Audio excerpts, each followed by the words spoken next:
Before working with Flipping 50 and Debra, I was in a perpetual state of code red. I had work demands, long hours, stress, constant anxiety over my parents' health, and I lived on a diet of chocolate and coffee when I was at work, and I felt myself losing control and losing fitness. I was an attorney with a busy litigation practice. On top of that, I was a daughter with the most amazing but aging parents, and I was watching them physically decline, feeling helpless about it, trying to help them through their issues, and just feeling like I wasn't succeeding on any level. Then I got a reality check and a huge wake-up call. My longtime friend and my executive assistant at work didn't show up for work for 2 days, and we became concerned. We called police to do a welfare check, and I met police at her house.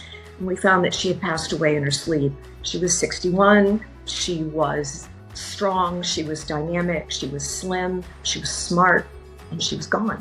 And at that point, I decided that I had to face my own mortality as well as that of my parents, and I needed to make some changes that were going to be pretty significant in my life. And that's when I decided to contact Debra and ask her to train me and join Flipping 50. What made me say yes to working with Debra was obviously my own plan wasn't working. What she said on her channel resonated with me and made sense to me in a way that nothing else had. Her philosophy and her programs held infinite hope and possibilities for me over the course of my lifetime, and I just had to make the decision to go with it. I was going to be in it for a lifetime, and the cost of the investment amortized over my life was really not that significant when she thought about it in that way. When I was younger, I did gymnastics, I did diving, and I was following programs that I thought were helping me, and I was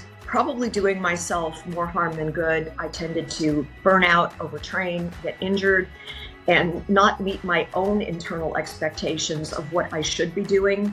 What surprised me the most about working with Debra and the Flipping 50 program is that Debra is so relatable, non-judgmental. Everything that she does is well executed, well cued, well planned, and you know that if you follow her instructions, you're really not going to make a mistake. The other thing that surprised me is the idea that you would actually program rest and recovery days into your week. That was a concept that was foreign to me because, if you weren't doing the death march every day on the treadmill, you weren't working hard enough. You weren't trying hard enough. And so that was kind of insane to me that I was actually getting better results, but working smarter, not necessarily harder, although I did put the effort in with the weight training and everything that she had in the program, but it just wasn't as frenetic and exhausting to me as it had been.